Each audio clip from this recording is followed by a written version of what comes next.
Well, I'm on a long journey that we originally thought would be about 4,500 miles. I now think will probably be at least 5,000 miles. We're calling it TrekEast.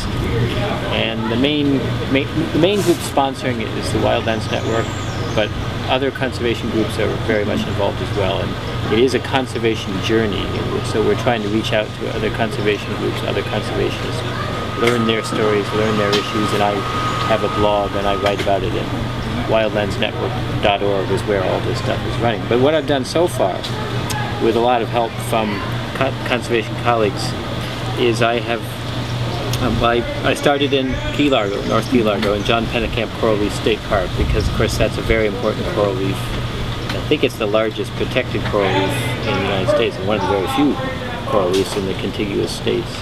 And I think it's also one of the oldest marine protected areas in the world.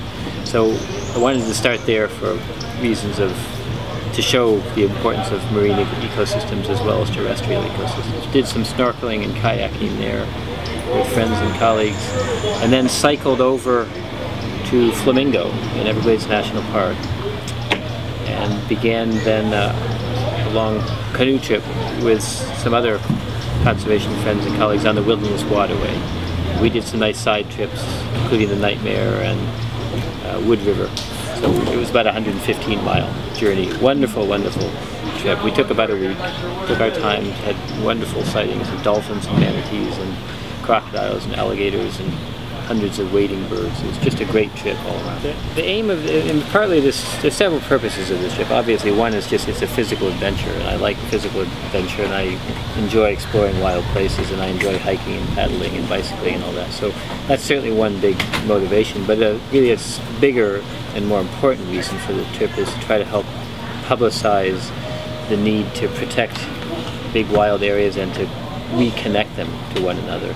I think the conservation biology community has pretty well shown that isolated parks and isolated refuges and so forth are valuable, but they tend to start losing species over time if they're not connected. If they're just isolated islands of habitat, they don't do very well in the long run. So I'm choosing places to visit, partly based on their wildness and their naturalness, and partly to be able to tell stories about the need to reconnect places. When we physically launched the journey in John Pennekamp Coral Reef State Park, we were greeted almost immediately by a manatee, which seemed like a good omen. It was a very nice starting point for the journey, so that was very special.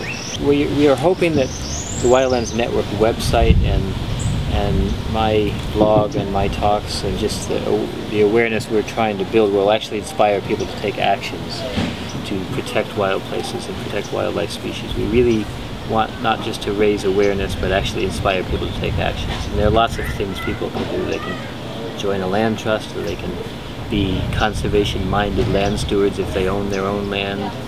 They can allow animals to travel through safely. They can support wildlife crossings on busy roads. They can drive more slowly at night. There are a lot of things people can do, and I hope that this journey will somehow inspire people to take actions for wildlife.